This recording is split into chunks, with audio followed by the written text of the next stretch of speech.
What's up, everybody? Superworks fan here for Mustang with the update number 64 on this Friday.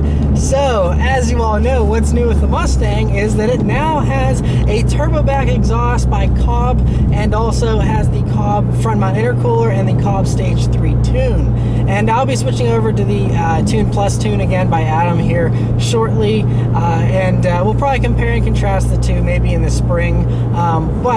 So that's what's really great with the car. I absolutely love the sound. I know that some people don't like it, and I originally, when I first heard an EcoBoost with an exhaust, I hated it. I hated all of them. I was like, I'm leaving the car stock forever as far as exhaust goes because I hated the way they sounded.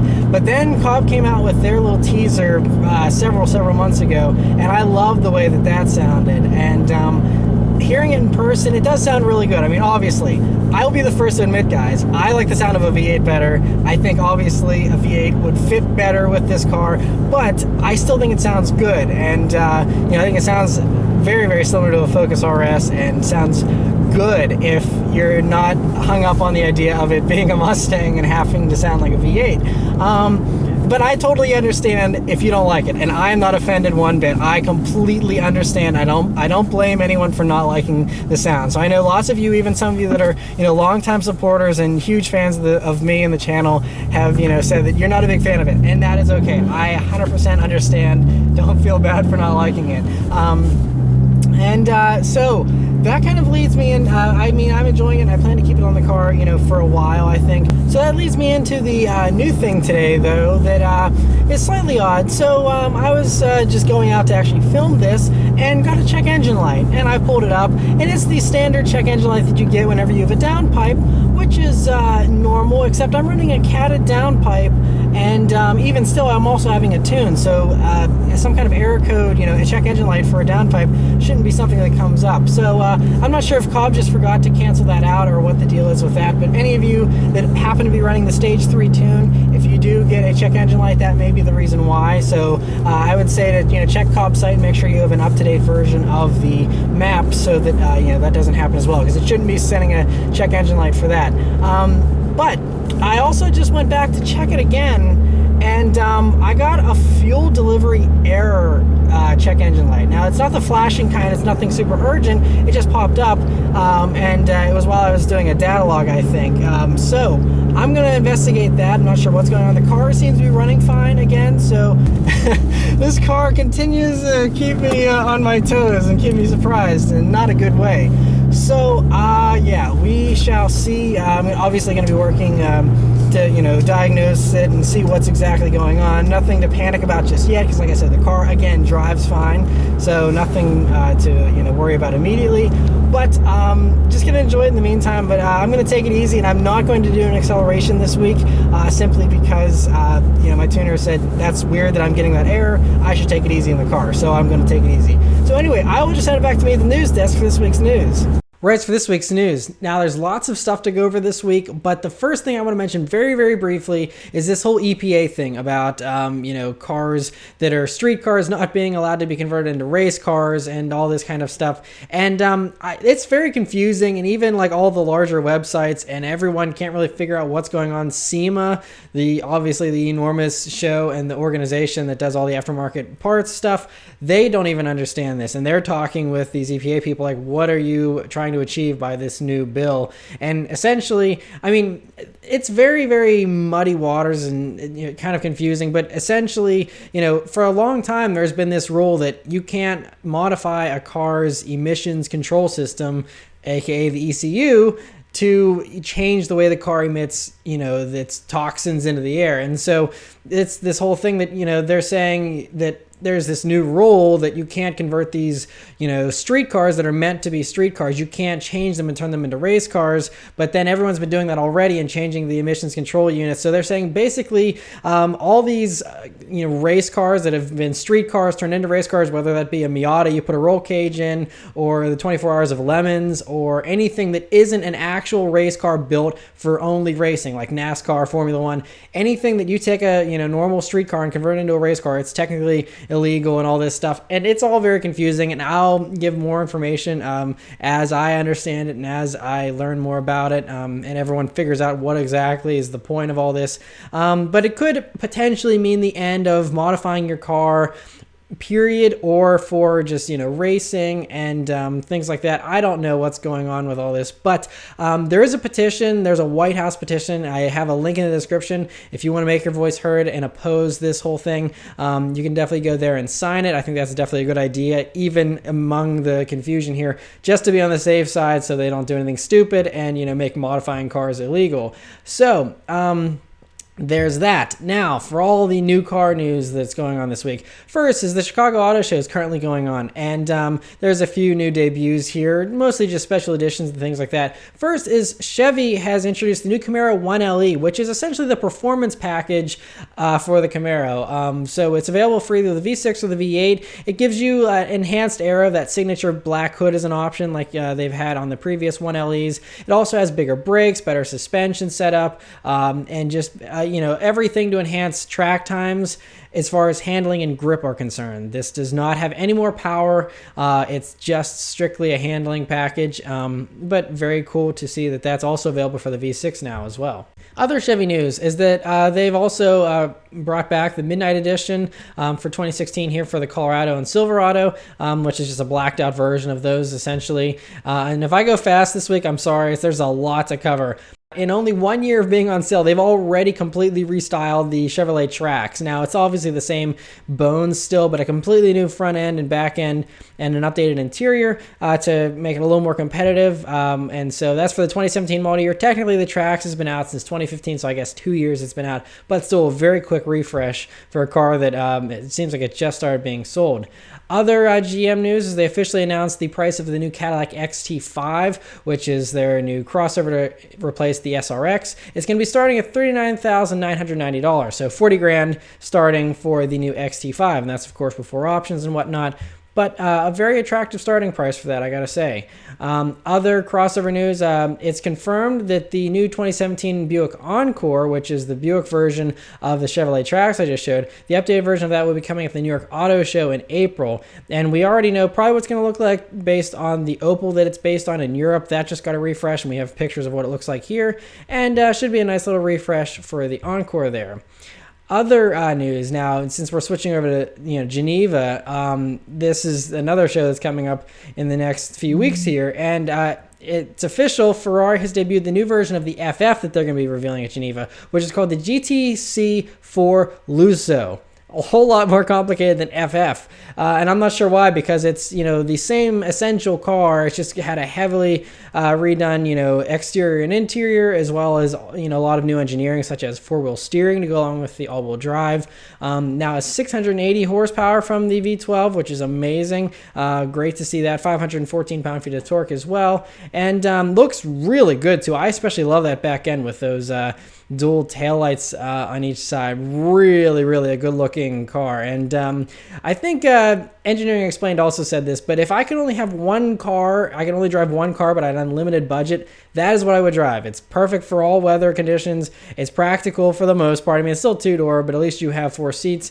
And it goes anywhere, and it sounds fantastic. Another thing that was teased for the Geneva Motor Show coming out is the new Subaru XV concept, which will be the new XV Crosstrek. But I think they're getting rid of either the Crosstrek or the XV name. I think this is just going to be called the Crosstrek eventually. Anyway, they have a teaser image here of what it looks like.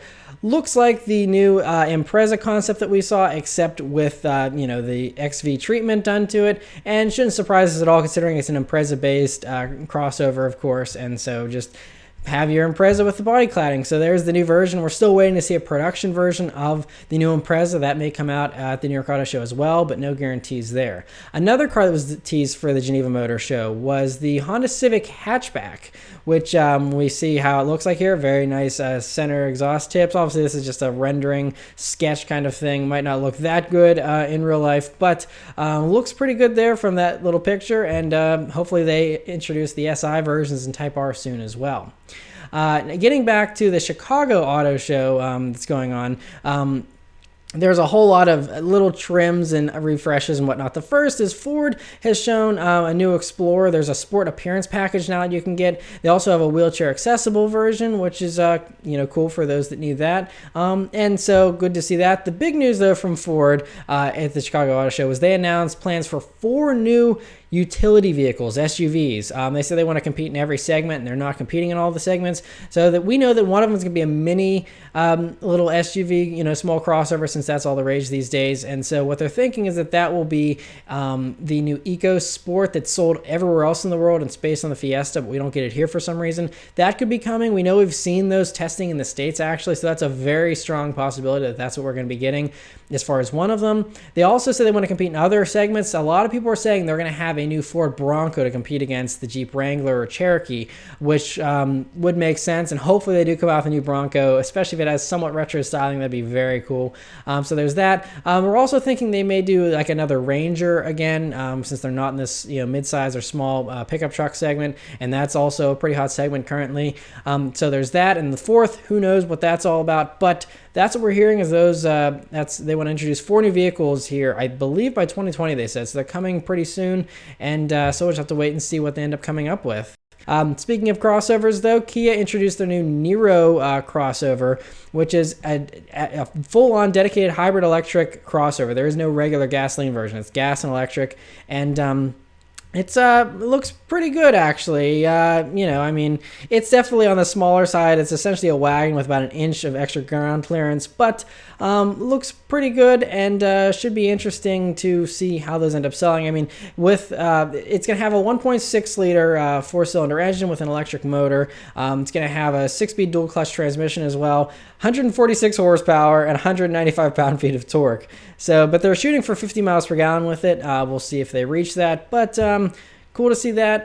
Other stuff from that same group, Hyundai just unveiled a refresh for the Santa Fe, and looks good. We just have 2 pictures, and just a typical refresh. Also, Dodge officially announced the 2017 Ram Power Wagon that's been updated and has the same look as the Rebel, and looks very cool, and so great to see that. Another car that was just debuted here for 2017, again, SUVs are all the rage. The 2017 Nissan Armada was just unveiled, and essentially it's the Patrol, which is a vehicle we don't get in the States, and they just brought it over and rebadged it as the Armada, and looks pretty good though, I gotta say. And so there's that. Lots and lots of SUVs. And like I said, I'm trying to go fast here because there's lots to cover.